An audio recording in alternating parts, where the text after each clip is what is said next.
What's going on, everybody? Welcome back to TTB Ravens Media, bringing Ravens content every single day. If you want to see daily Ravens content, make sure to hit the subscribe button down below and hit the notification bell as well if you want to get notified every single time I upload a brand new video. Now, it's Monday, which means it's time for another mock draft Monday. Only a couple more of these before the actual NFL draft, so it's getting down to the wire. And I have to say, I've been looking into more and more players as the weeks go on.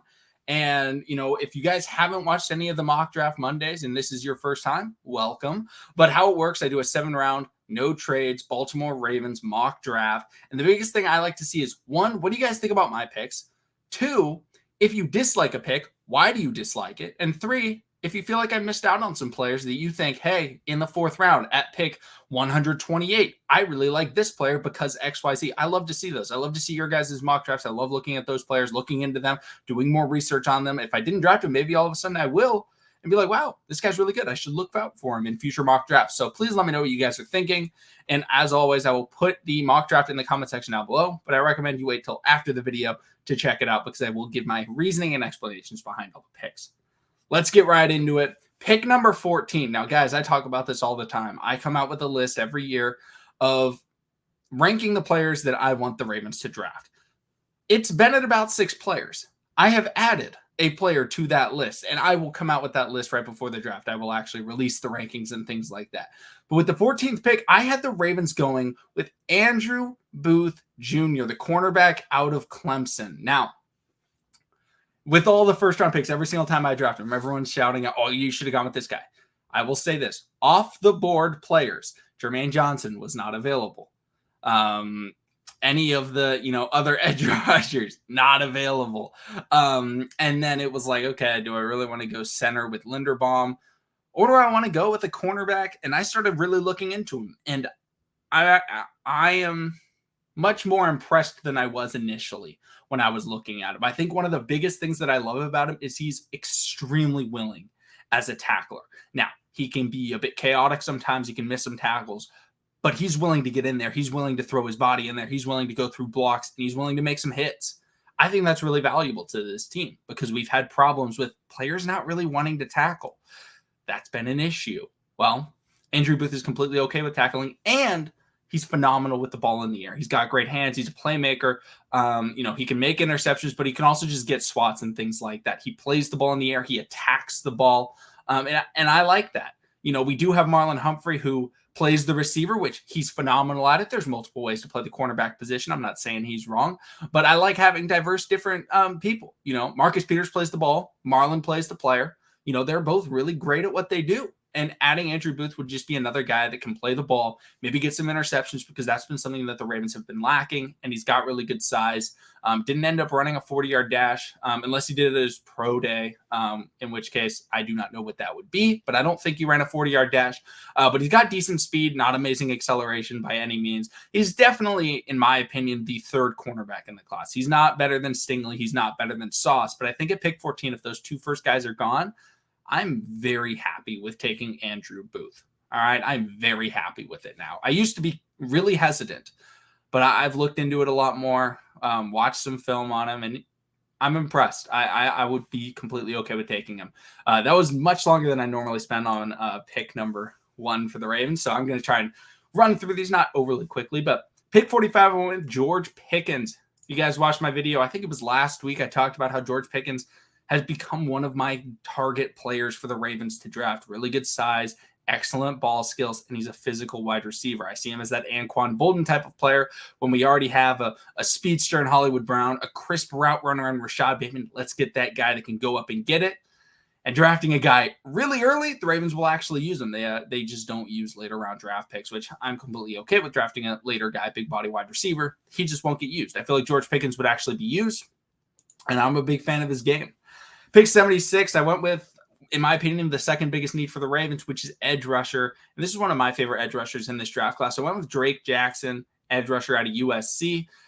He's a little bit lean. However, he has so many traits. And, coming out of USC, he has, a lot of playing experience. He can get to the quarterback. And if the Ravens can get him to build out his frame a little bit, he could be a fantastic player for this defense. So, that's why he's, a 3rd round pick, is because he needs to put on a little bit more weight, but he's a very talented player at that edge rusher spot. Pick number 100, I went back-to-back with edge. I went with Isaiah Thomas, not the basketball player, out of Oklahoma. Now, he's a guy that can play across the defensive line, and I like that versatility. We have Calais Campbell. We brought him back, which I'm very happy about, but Calais Campbell is very old. He's not going to be here for the next 5 seasons. Drafting a player like Isaiah Thomas who can learn underneath Calais Campbell, be a rotational piece in the defensive line and at the edge rusher spot, similar to what we were hoping Derek Wolfe could kind of be, come in, play a little bit of 5 tech, play on the edge. That's what I'm kind of hoping that Isaiah Thomas could be. And he would just be another depth piece in the pass rushing core, because the Ravens, yes, they have a lot of players, but they don't know really exactly how good each player is. There's a lot of inexperience, and then there's a lot of age with players like Calais Campbell, Michael Pierce, who's been injured, and we shall see what the Ravens end up doing. But I like Isaiah Thomas. I think he could be a really solid player. Pick number 110, my favorite running back for the Baltimore Ravens in this draft class is Brian Robinson Jr., running back out of the University of Alabama. Why do I like him? He's the big guy. All right.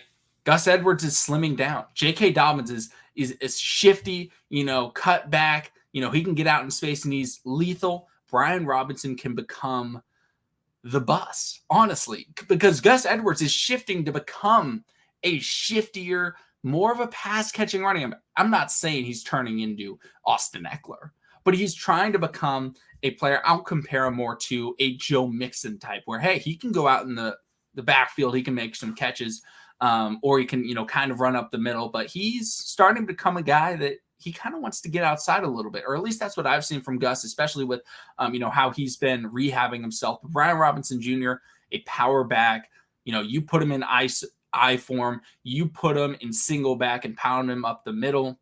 That's what the Ravens can do with him, because Lamar Jackson, I love Lamar Jackson, but I'm not a massive fan on like 3rd and 1 when we do those like QB powers where like Lamar just has to like hit the hole, because if someone's in that hole, Lamar Jackson is most likely not running through them. Nothing against Lamar Jackson. He can wiggle by him or something like that. But if a guy gets, a hold of Lamar, they're probably taking him down, when he's trying to get that 1 yard. Obviously, if you're in the space and things like that, Lamar Jackson, different story.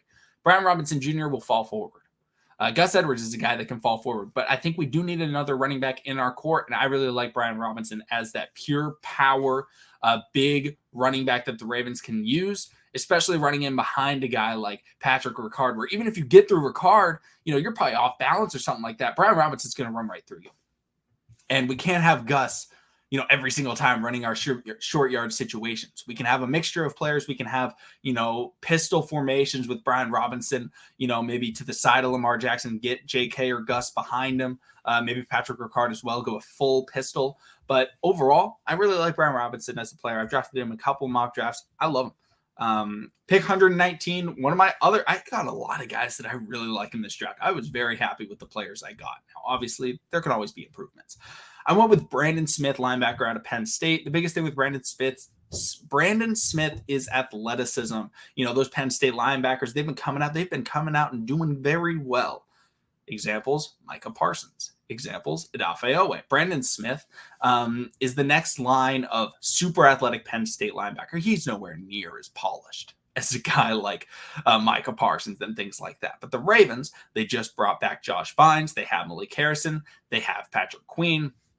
Brandon Smith can be a special teams player with phenomenal athleticism, which is a need in the NFL, but then also can just be working underneath, those players so that if, something happens, he can step in. He can get mentored by a Mike McDonald, who the Ravens brought in, Zachary Orr, former All-Pro. Those are just the types of things that I think the Ravens should draft a linebacker, because they don't have to go one in the first 2 rounds, but get one in the later rounds so that they can be a depth piece, a great special teams piece, and that's what the Ravens may need.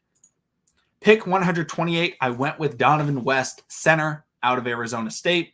I think the Ravens should draft a center. Now, I don't know what the Ravens' exact plan is. Obviously the assumption is Patrick McCarry, and I'm okay with that. But if someone goes down at the tackle position, Patrick McCarry may be asked to step over to the outside, because he's a pretty solid offensive tackle, and he was last year. So Donovan West, Yeah, he's a guy that may need to develop a little bit more, but he's a depth piece on the offensive line. If the Ravens aren't super comfortable with Tristan Colon-Castillo, they could go with Donovan West as another option.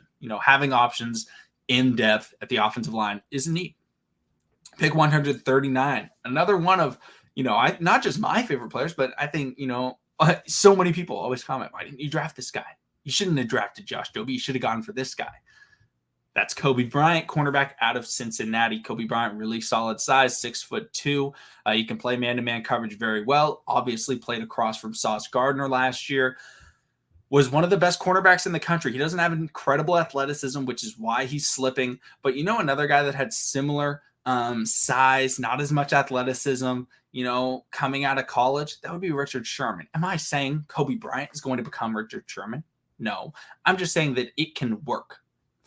I'm not saying he's not athletic at all, though. He's like a 4'5", 40-yard dash. He's not running a 4'7" or anything like that. Like, he's still athletic. He can get things done. But I think another depth piece at the cornerback position is still a need because we have about 4 on the roster. We need more. So I went with Andrew Booth. I went with Coby Bryant. And I did go with another guy a little bit later. I will get into that soon.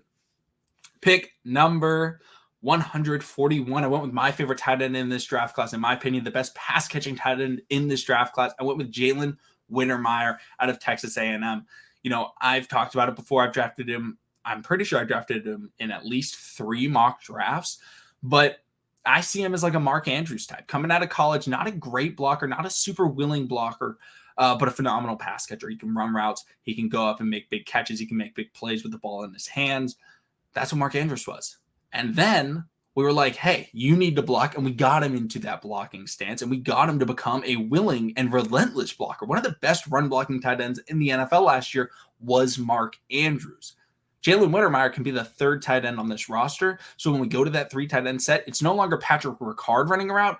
It's an actual lethal weapon in Jalen Wintermeyer who can go out, make a catch, make a big play, and be a predominant player on this Ravens offense. We've been missing the Hayden Hurst, the 3rd tight end that is very solid. Mark Andrews has turned into I don't want to say a Hayden Hurst type, but a balanced tight end type, right? He's a phenomenal pass catcher, arguably a top 3, top 2, maybe even top 1 pass catching tight end in the NFL. And then he's probably a top 10, top 15 blocking tight end in the NFL. He's a top 5 starting tight end when it comes to blocking. So he's very balanced, like Hayden Hurst was in that, tandem.